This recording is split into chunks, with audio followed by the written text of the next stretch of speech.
Est-ce que nous sommes encore sensibles à l'Esprit de Dieu? Que ce culte soit un culte rationnel, mais qu'il soit aussi spirituel. Car l'Esprit de Dieu vivifie, comme on a entendu. C'est l'Esprit de Dieu qui nous donne vie. Amen. Si nous sommes là, c'est parce que l'Esprit de Dieu nous a donné vie. Amen. Et nous croyons qu'il nous donne la vie en abondance aussi. Alléluia. Nous allons lire ensemble la parole de Dieu ce matin en Matthieu chapitre 3. Alors, le titre, vous avez vu le titre, il n'est pas passé, il est passé. Je ne savais pas. Moi, je ne suis pas fort, en fait, à ces choses-là. Chaque fois, on me demande un titre, moi, je perds mes nuits, en fait, juste pour le titre.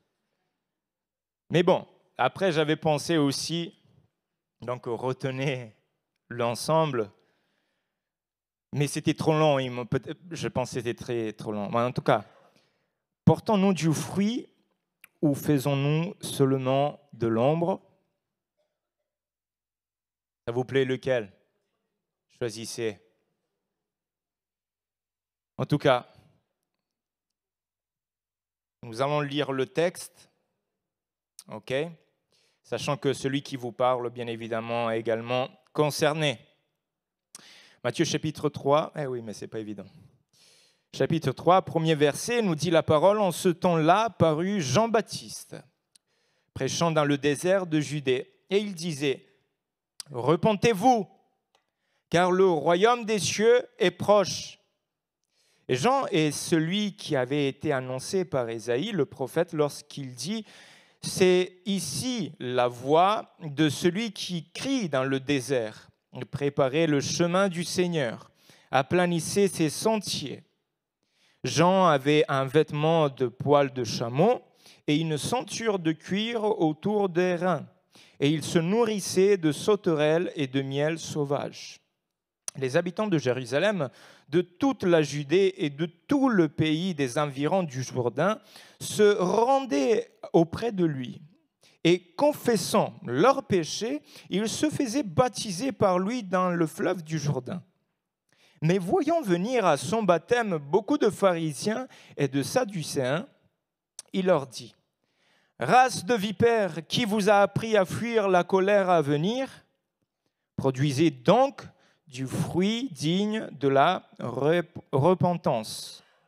Et ne prétendez pas de dire en vous-même, nous avons Abraham pour père, car je vous déclare que de ces pierres-ci, Dieu peut susciter des enfants à Abraham. Déjà, la cognée ou la hache est mise à la racine des arbres, et tout arbre donc qui ne produit pas de bons fruits sera coupé et jeté au feu. Moi, je vous baptise d'eau pour vous amener à la repentance, mais celui qui vient après moi est plus puissant que moi, et je ne suis pas digne de porter ses souliers. Lui, il vous baptisera du Saint-Esprit et de feu, et il a son vin à la main, il nettoyera son aire, il amassera son blé dans le grenier, mais il brûlera la paille dans un feu qui ne s'éteint point. Amen. Amen. Amen. Amen. Il n'y a pas de demi-mesure dans les paroles de Jean-Baptiste. Nous ne le trouvons pas. Il n'a pas fait, comme on dirait chez nous, le tour de cette église pour raconter ce qu'il devait raconter, dire ce qu'il devait dire. Ce qui doit être annoncé doit l'être. Point.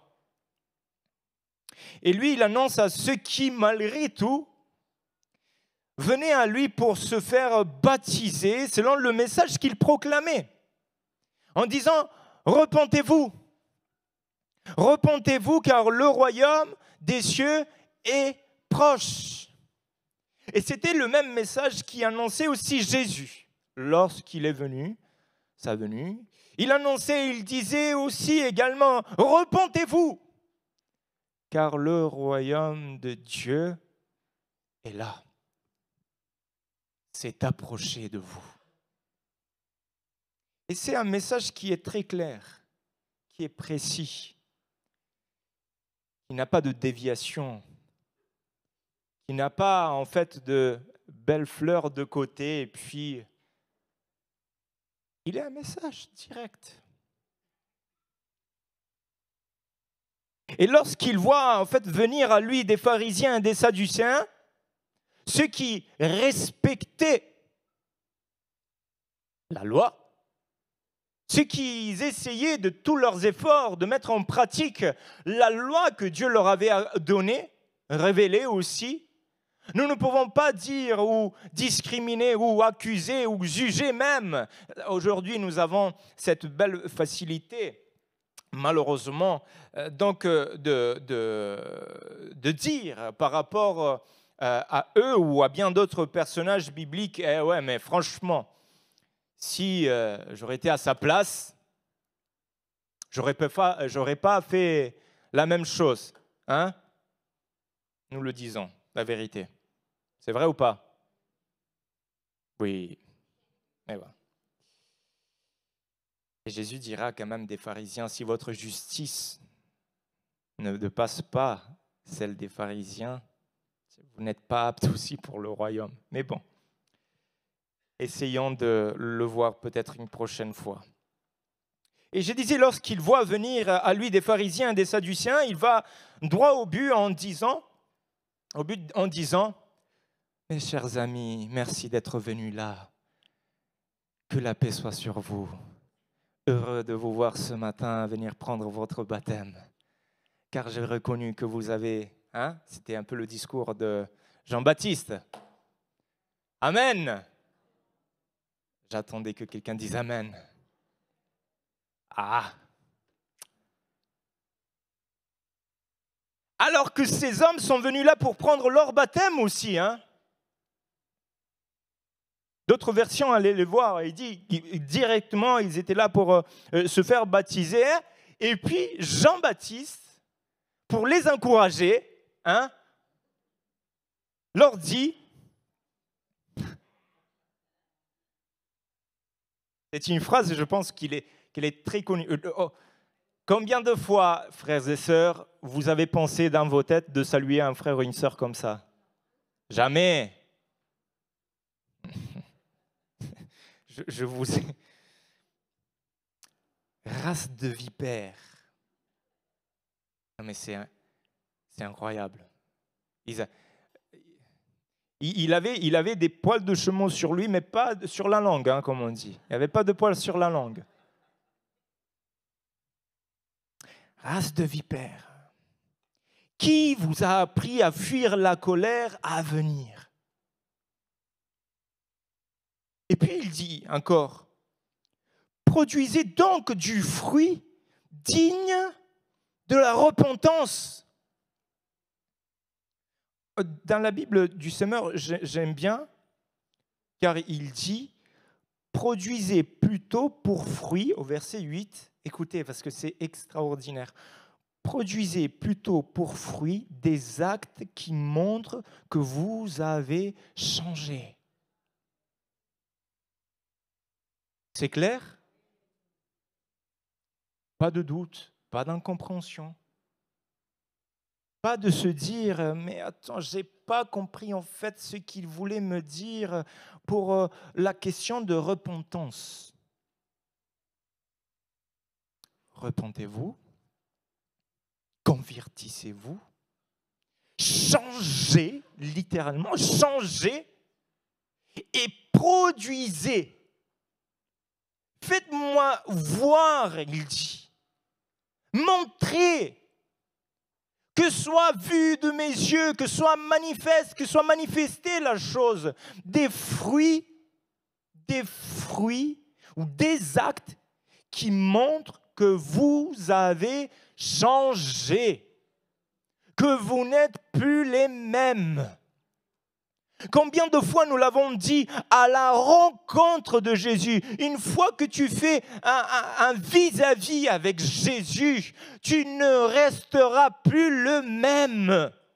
Impossible. Amen. Est-ce qu'après avoir rencontré Jésus, nous sommes les mêmes qu'avant? Oui, je l'ai vu une fois, je l'ai rencontré, oui, j'ai ressenti quelque chose, mais ça n'a pas fait cet effet que... Hein? Effectivement, je suis le même, ça n'a rien changé. Absolument pas. La rencontre avec Jésus est transformation, apporte déjà comme fruit la transformation de nos vies, le changement de nos vies. Et nous pouvons le voir dans les différents récits de la Bible, les différentes rencontres, nous pouvons dire. La Samaritaine, la femme du flux de sang, les disciples. Vous voulez que j'incite encore? Les possédés, les boiteux, les aveugles, je continue? Tous. Tous ceux qui étaient confrontés à Jésus, changer. Et je veux dire, changer ou en bien ou en mal aussi. Parce que d'autres pouvaient avoir d'autres réactions. Et nous connaissons aussi les pharisiens. Lorsqu'une vérité était annoncée, lorsque Jésus leur disait « hypocrite », Jésus aussi, franchement, il ne se retenait pas des défauts. Mais « hypocrite », oh.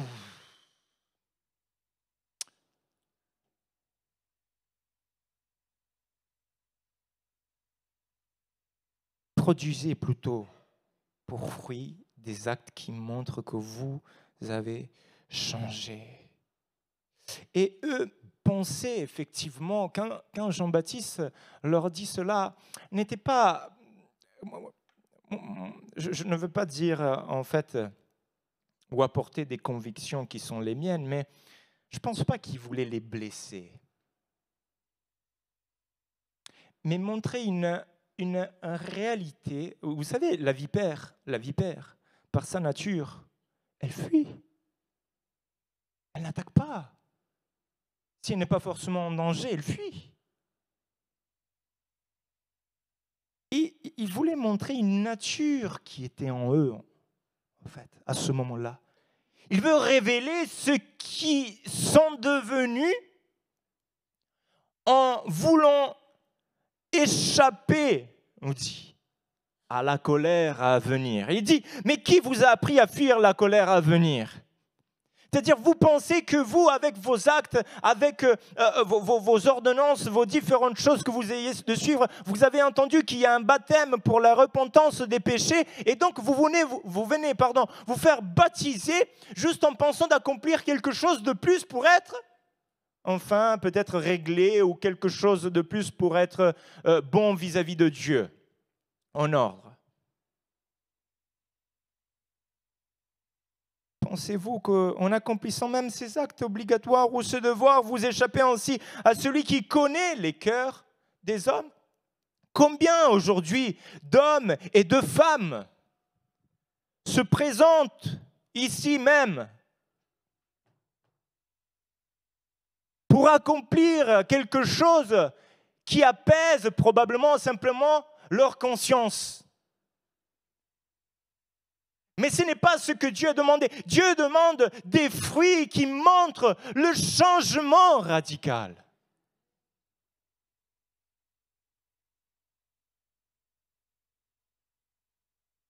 Ne prétendez pas dire en vous-même, il dit aussi Jean-Baptiste.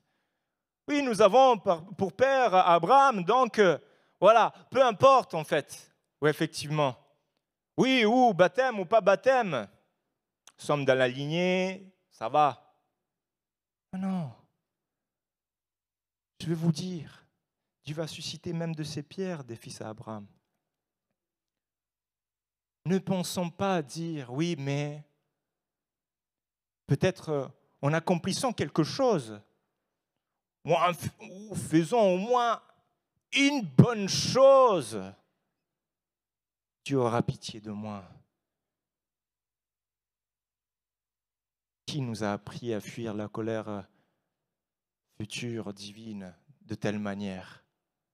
En apaisant peut-être notre conscience, en venant aussi le dimanche matin à l'église, en faisant nos pratiques, en pensant que faisant quelque chose de bon de temps en temps, tout passe. Un baume. Un baume sur une plaie qui est déjà pourrie depuis longtemps. Et nous nous pouvons confronter effectivement à deux problèmes. Quand nous parlons d'arbres, quand nous parlons de fruits, car effectivement, il le dit. Jean-Baptiste, il parle, il dit qu'il y a déjà la hache. J'ai dû prendre tous les vocabulaires possibles pour la cogner. Qu'est-ce que la cogner? Je savais, on cognait la tête, mais pas qu'il y a la cognée. Et la hache, donc, est mise à la racine des arbres. C'est un peu bizarre, non? Ici, on ne parle pas de potager. On ne parle pas de couper des branches, vous savez, pour faire pousser un peu plus, pour donner de l'énergie, pour faire en sorte justement qu'il y ait un peu plus de fruits, etc. Non, non, non, non, non, non. Ici, c'est grave. Si la hache est à la racine, ça veut dire que si l'arbre ne porte pas du fruit, il est coupé de la racine et jeté au feu. Donc, nous parle de quelque chose et nous pouvons nous confronter effectivement, comme je disais, à deux problèmes. Voyons ensemble. Qu'est-ce qu'on s'attend d'un arbre de fruits? Qu'est-ce que nous nous attendons? Quand on plante un arbre, un pommier, c'est le plus simple que j'avais dans la tête, je voulais. Un pommier, quand on plante un pommier, on veut quoi? C'est vraiment clair? Si clair que ça? C'est simple. C'est la nature. C'est ce qu'on désire. Mais le problème vient effectivement si le pommier ne produit pas des fruits, des pommes. C'est un problème. Vous me suivez dans le raisonnement. Désolé, c'est très compliqué, donc j'essaie de faire mon maximum. Le dimanche matin, tout est compliqué, effectivement. Hein? On s'attend à des pommes. Donc le problème vient si l'arbre qui a été planté ne produit pas son fruit. C'est dans sa nature. Donc il y a un passage qui est très explicatif aussi là-dessus, ou en tout cas où Jésus montre ce qui s'attendait d'un arbre avec des fruits. Ah, tout le monde a déjà saisi. Alléluia. Marc chapitre 11 nous dit le lendemain, comme il sortait de Béthanie avec eux, il eut faim, en parlant de Jésus.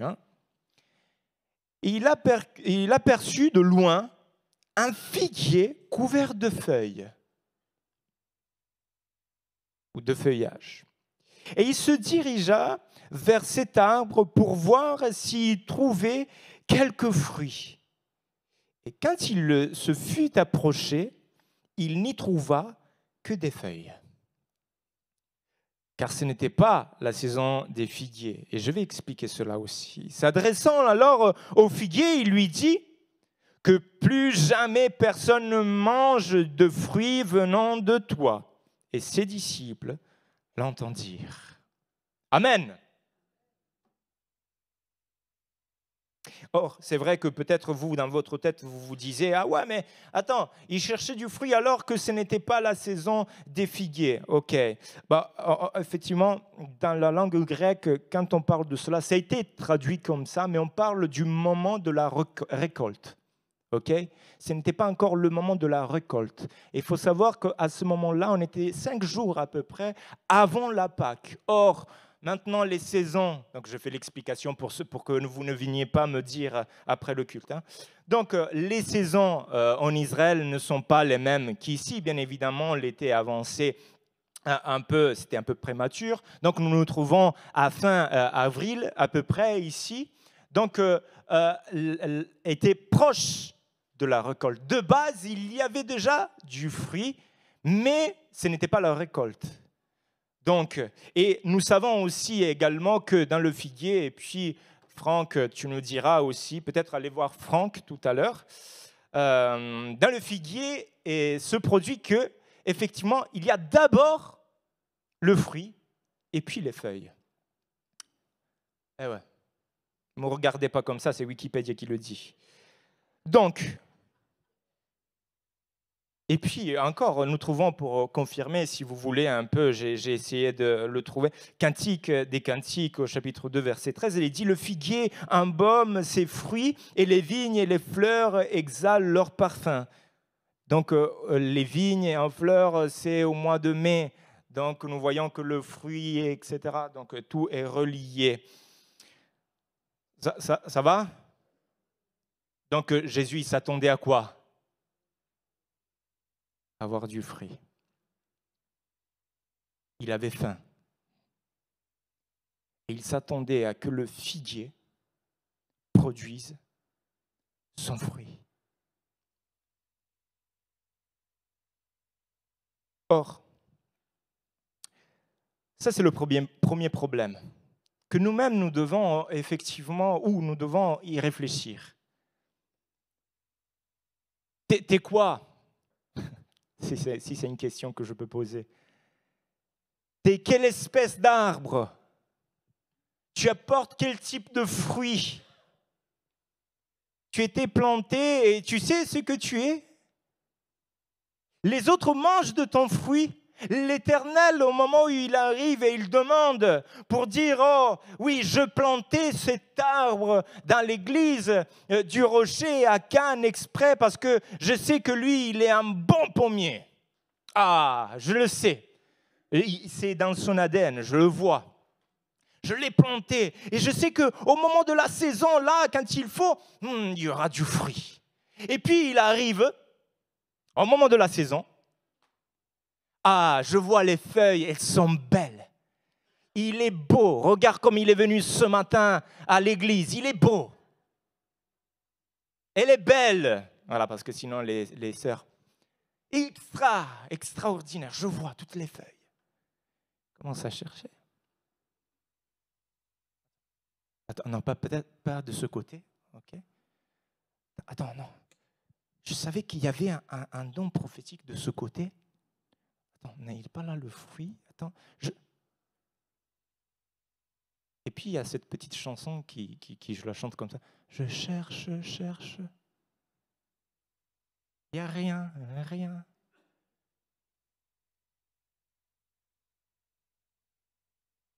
Que le Seigneur puisse véritablement avoir pitié de moi ce matin. Si en cherchant du fruit dans ma vie, s'il ne le trouve pas,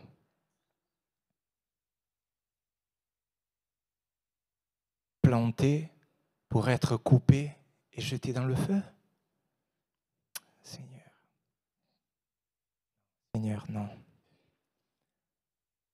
Si je ne produis pas de fruits, Seigneur, ce matin, aide-moi, Seigneur, dans la lymphe qui vient d'en bas. Aide-moi, Seigneur, par ton esprit, à produire le fruit que tu me demandes. Mais vous savez, il y a aussi un deuxième problème. Il y a un deuxième problème, malheureusement. Ça va, vous êtes avec moi? Vous me suivez? Pas trop compliqué, j'espère. Je vous fais un dessin tout à l'heure. d'un arbre. Le problème aussi, c'est si tu es un pommier. Moi, je prie le pommier parce que... Le problème, c'est produire tout autre chose que ce que tu es censé produire. N'est-ce pas? Hébreux chapitre 6, verset 7, j'avais jamais vu en fait ce passage de cet aspect-là, mais nous dit, écoutez bien, hein, il dit, en effet, lorsqu'une terre arrosée par des pluies fréquentes produit des plantes utiles à ceux pour qui on l'a cultivée, Dieu la bénit. On est d'accord? Puis il continue, il dit, mais si elle ne produit que des buissons d'épines et des chardons, elle ne veut rien. Elle ne tardera pas à être maudite et on finira par y mettre le feu. Compliqué aussi.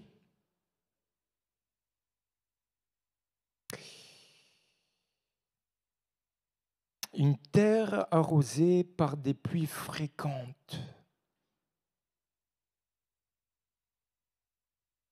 Et voyez que les deux sont arrosés de la même pluie, par des pluies fréquentes. Mais l'une produit la chose pour laquelle elle a été plantée. Et elle est bénie pour cela, à cause de son fruit. Mais l'autre nous dit qu'elle produit que des buissons, d'épines et des chardons. Et pourtant, elle reçoit la pluie, la même rosée, continuellement. Ça m'a tellement pris la tête, j'ai dit, Seigneur, mon Dieu, combien de bénédictions j'ai pris dans ta maison. Combien de pluies, de bénédictions du ciel j'ai vécu. Combien de fois j'ai dit, Seigneur, inonde-moi de ta présence. Seigneur, fais pleuvoir sur ma vie, la rosée de la bénédiction. Seigneur, que vraiment puisse... Béni de toute bénédiction. Je recevais, je reçois. Je viens dans la maison de Dieu et je suis béni. Je viens dans la maison de Dieu et je prie. Je viens dans la maison de Dieu et je suis touché.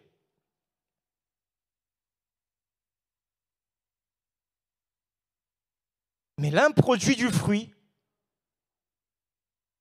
et l'autre de la même rosée, de la même pluie, produit buissons d'épines. Pas de fruits là-dedans.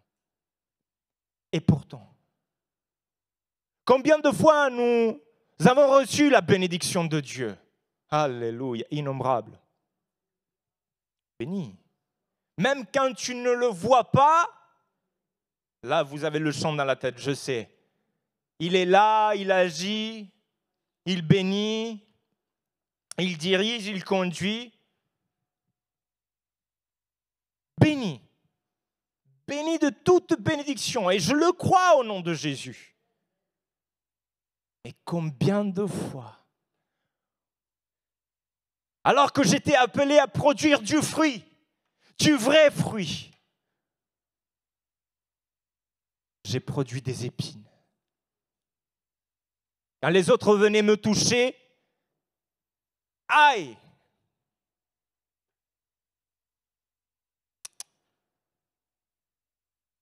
Pourtant, oh oui, béni de la part de Dieu. Pourquoi faire? Excuse-moi de le dire comme ça. Pourquoi faire? Pour produire ce qui n'est pas bon? Pour être coupé et jeté au feu aussi, pareil? Il le dit, il finira. Et encore plus, je le dis car il est écrit, comme pour le figuier. Jésus a dit une chose pour le figuier. Il a prononcé un mot pour le figuier. Pourquoi on connaît ce figuier? Parce qu'il a été? Oui, parce qu'il a été maudit. C'est vrai, nous avons peur de ce mot. Et gloire à Dieu, nous devons craindre ce mot aussi. Mais dans la crainte de Dieu.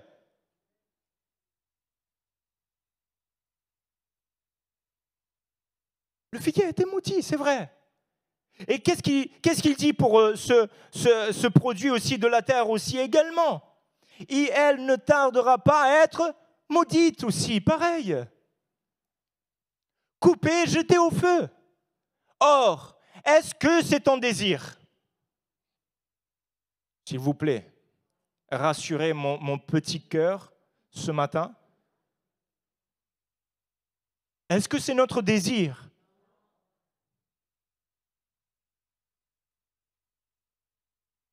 Je refuse même. Je refuse cette malédiction. Cette stérilité spirituelle même, nous pouvons dire. Cette stérilité qui ne me permet pas en fait de produire du fruit dans ma vie. D'être agréable à Dieu, prêt ou prête, au moment où le Seigneur veut cueillir du fruit dans ma vie, veut utiliser ma vie comme un fruit qui lui soit en tout cas agréable, et qui soit agréable pour les uns et aux autres. Amen. Réflexion.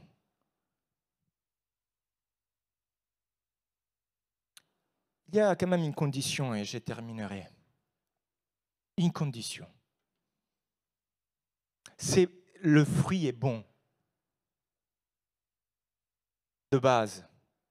Non, en vrai, je vais le redire.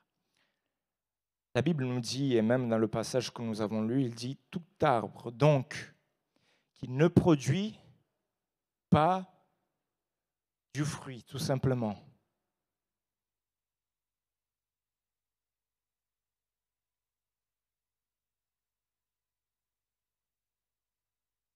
C'était dans le titre. Vous voyez pourquoi le titre? De bons fruits. Dites-le avec moi, bons fruits. Vous êtes végétarien? Non, ça n'a rien à voir. Le fruit doit être bon. Vous savez, moi, je n'ai pas trop l'habitude, en fait, la vérité, de manger des fruits, etc. J'aime beaucoup, mais je n'ai pas cette habitude. Voilà, c'est en Italie, pâtes, pizza, voilà, différentes choses de ce que, en tout cas, vous connaissez, vous régalez aussi. Mais les fruits, on en a aussi même. Au contraire que de ma femme brésilienne, elle me dit à chaque fois, je manque de fruits. Fais-moi manger des fruits. Au Brésil, j'avais des fruits. J'étais déjà allé dans la forêt amazonienne. Je prenais tous les fruits. Je combattais contre le lion. On dirait que juste pour une mangue. Et la dernière fois, je voulais lui faire plaisir. Je dis, bon, écoute, tu sais quoi, bon. Je sais qu'elle me demandait une pastèque. Bah, je vais dans, je dis pas lequel parce que pour ne pas être dénoncé. Et je vais dans un magasin et je vois baby pastèque. Vous connaissez les baby pastèques et sans pépins. Waouh, j'ai dit, ça me donne envie aussi. Baby pastèque, ça doit être une tuerie, non? Ouais. Ah, j'ai hâte presque. Je la prends, telle qu'elle est. Voilà, dans un panier, je la prends. Je l'amène à la maison, tout heureux, parce que j'ai dit, j'ai fait aussi plaisir à ma femme. Elle va me féliciter. Elle va me dire, oh mon amour, tu m'as pris. Non. Oui, non, elle l'a fait après. Elle l'a fait. Et au moment...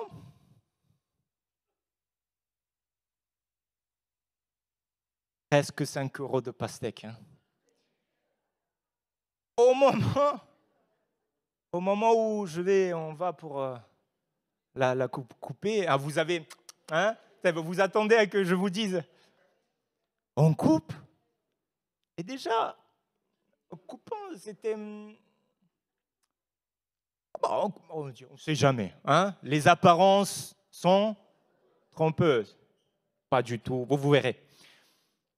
On prend la pastèque, on coupe. Premier morceau, c'est elle qui expérimente parce que elle me dit, je dis alors, elle est bonne, hein, la pastèque, je te fais, hein, elle m'a dit, c'est du chewing-gum. Elle était molle. Je dis, comment c'est 5 euros de... Moi, je manquais des bois. Je coupe un morceau, je prends, je dis, ah, qu'est-ce que c'est? Elle n'était pas bonne, pas du tout. Et pourtant, une pastèque, là, elle était là parmi les autres. Je m'attendais du sucre, de la pastèque, aux bons fruits.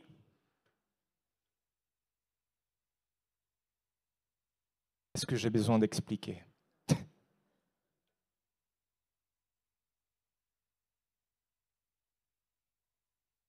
Nous sommes tous, et probablement tu portes aussi du fruit. Est-ce que c'est du bon? Est-ce que ça donne envie de le manger? Très souvent, nous disons oui, mais moi, je suis au piano. Désolé pour les pianistes, c'est pas contre les pianistes. Hein. Mais moi, je fais ceci. Mais moi, j'ai fait cela. Mais moi, je m'applique là-dedans. Mais tu me vois pas, là, je suis plein de fruits. Je pèse même, tellement j'ai de fruits. Oui, d'accord. D'accord. Mais quand on mange ton fruit, quand on expérimente de ton service, de ton fruit, est-ce qu'en le mangeant, on dit « Ah, il est agréable. Tu vois ce que la... Waouh, vraiment, on sent la douceur de l'Éternel. On sent la bonté de l'Éternel. Amen. Si je parlais même toutes les langues des hommes, les langues des anges, etc., mais que je n'ai pas de quoi?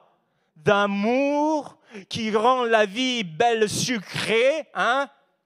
Pas amère comme le café le matin, mais sucrée. Si je n'ai pas d'amour, rien.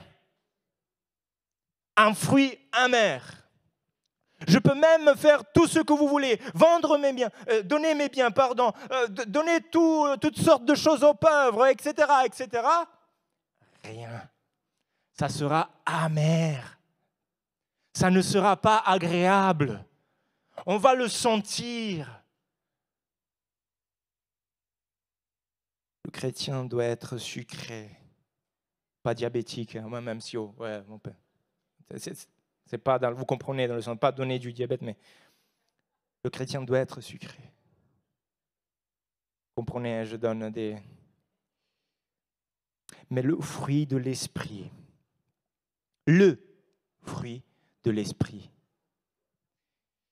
c'est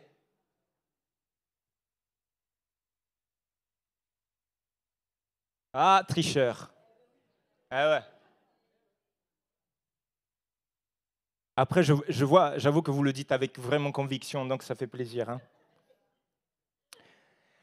Mais le fruit de l'esprit, c'est l'amour, la joie, la paix, la patience, l'amabilité, la bonté, la fidélité, toutes choses qui sont... Moi, j'aurais dit sucré, mais comme vous voulez, agréable. Des bons fruits. Amen. Amen. Amen. Seigneur, aide-moi à être rempli de ces fruits. Oui, Seigneur. C'est vrai, même en quantité, Seigneur.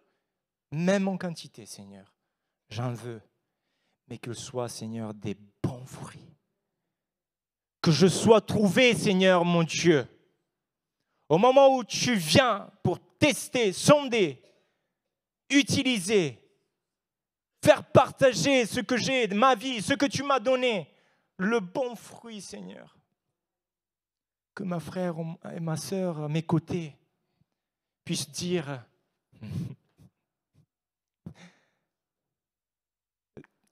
je ne sais pas s'il va être mal entendu, mais tu es bon. Je ne sais pas. Je ne dis pas que j'ai envie de te croquer parce que tellement, mais ta vie me transmet quelque chose. Ta vie me transmet quelque chose. Et cette chose, elle est bonne. Amen. Pouvons réfléchir là-dessus, mes frères et mes sœurs, ce matin, dans notre quotidien. Savoir si nous sommes des arbres qui ne produisent pas, stériles, plantés là et qui attendent d'être coupés et jetés, ou bien nous croyons et nous voulons être des arbres plantés dans la maison de Dieu, comme dit. Alléluia. Et dans la bonne saison, dans toute saison que Dieu veut, qu'on puisse produire du fruit jusqu'à la vieillesse. Alléluia. Alléluia. Même nos aînés, le dit la parole. Alléluia. Qu'est-ce qu'on vous aime. En tout temps, Seigneur, aide-nous. Fermons les yeux un instant. Seigneur, notre Dieu.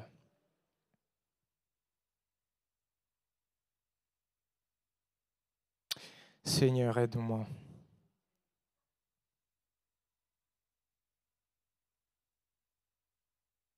Aide-moi, Seigneur.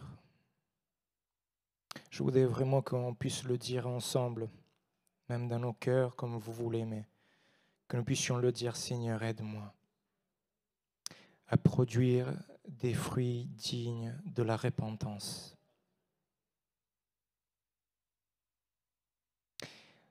À produire plutôt des fruits ou pour fruits des actes qui montrent que tu nous as changés, que nous ne sommes plus les mêmes. C'est vrai, nous étions menteurs, mais nous ne le sommes plus. C'est vrai, nous étions idolâtres, mais nous ne le sommes plus. C'est vrai, nous vivions, Seigneur, nous vivions dans l'impudicité, mais nous ne le sommes plus, Seigneur. Et combien, Seigneur, nous étions colériques même. Seigneur, je ne le suis plus.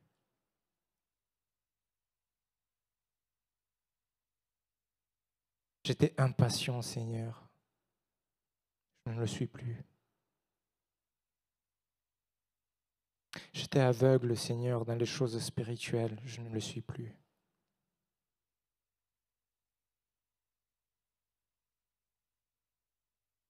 J'étais sec, Seigneur. Un arbre qui ne produisait aucun fruit. Que quand il y avait peut-être un fruit, était mauvais.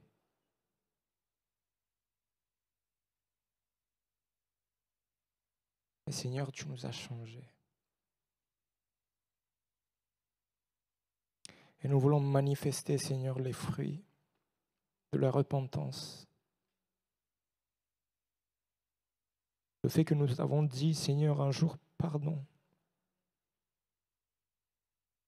Pardon pour mes mauvaises actions, pardon pour mon péché, pardon pour mon iniquité, pardon pour ma nature, ma chair qui essaie de faire tout ce qui est contraire à l'esprit, pardon, Seigneur.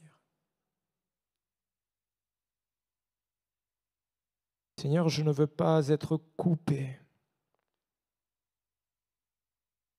Je ne veux pas être un arbre que ne produisons pas du bon fruit qui est coupé et jeté au feu. Et je ne le veux pas, Seigneur, non plus pour mon frère et ma sœur. Je ne le veux pas, Seigneur, pour cette Église, pour ton Église, mes frères, mes sœurs.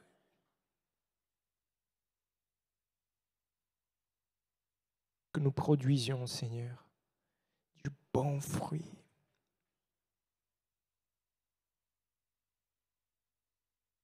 Digne de la repentance, digne du nom de Jésus. Merci pour ton esprit, alléluia. Merci pour le Saint-Esprit qui est la clé, Seigneur, pour ces bons fruits dans notre vie, alléluia. Mais Seigneur, permets-nous de lui laisser accès, l'autorité suprême, Seigneur, sur notre vie. De ne pas empêcher, Seigneur, à cette belle rosée de produire les fruits que tu nous demandes. Papa, merci. Merci pour mes frères, merci pour mes sœurs, merci pour cette Église, merci pour leurs bons fruits aussi. Et que cette parole puisse nous faire réfléchir jour après jour, tous ensemble, unis dans la foi, dans l'amour, dans la patience, dans un seul esprit, au nom puissant de Jésus. Amen.